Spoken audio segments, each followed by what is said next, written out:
ويقولون متى هذا الوعد إن كنتم صادقين ما ينظرون إلا صيحة واحدة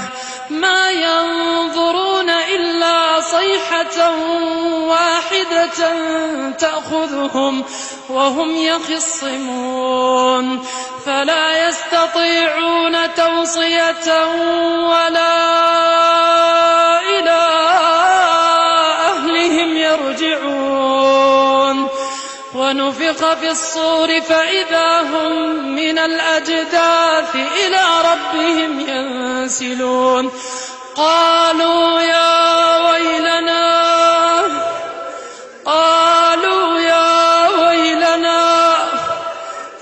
ويلنا من بعثنا من مرقدنا هذا ما وعد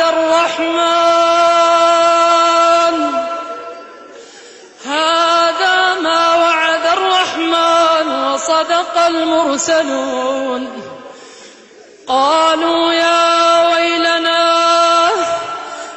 ويلنا من بعثنا من مرقدنا هذا ما وعد الرحمن وصدق المرسلون إن كانت إلا صيحة واحدة فإذا هم جميع لدينا محضرون فاليوم لا تظلم نفس شيئا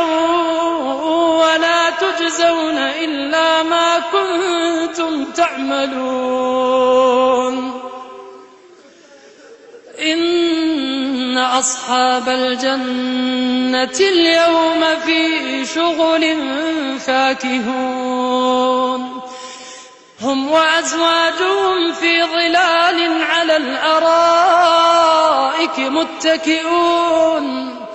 لهم فيها فاكهة ولهم ما يدعون سلام قولا من رب رحيم وامتازوا اليوم أيها المجرمون ألم أعهد إليكم يا بني آدم ألا تعبدوا الشيطان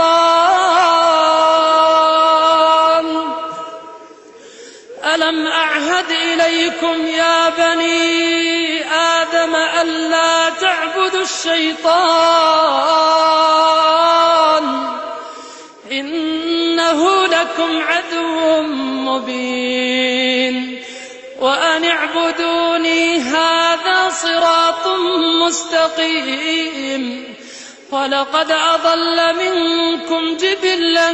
كثيرا أفلم تكونوا تعقلون هذه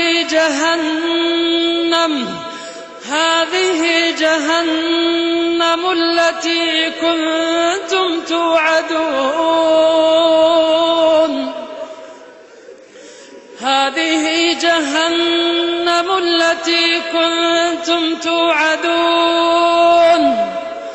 اصلوها اليوم بما كنتم تكفرون اليوم نختم على أفواههم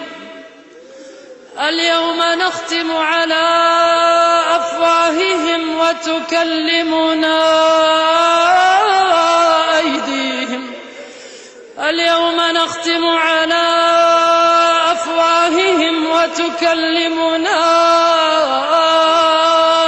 أيديهم وتشهد أرجلهم بما كانوا يكسبون ولو نشاء لطمسنا على أعينهم فاستبقوا الصراط فأنى يبصرون ولو نشاء لمسخناهم على مكانتهم فما استطاعوا مضيا ولا يرجعون ومن نعمره ننكسه في الخلق أفلا يعقلون وما علمناه الشعر وما ينبغي له، إن هو إلا ذكر وقرآن مبين لينذر من كان حيا ويحق القول على الكافرين.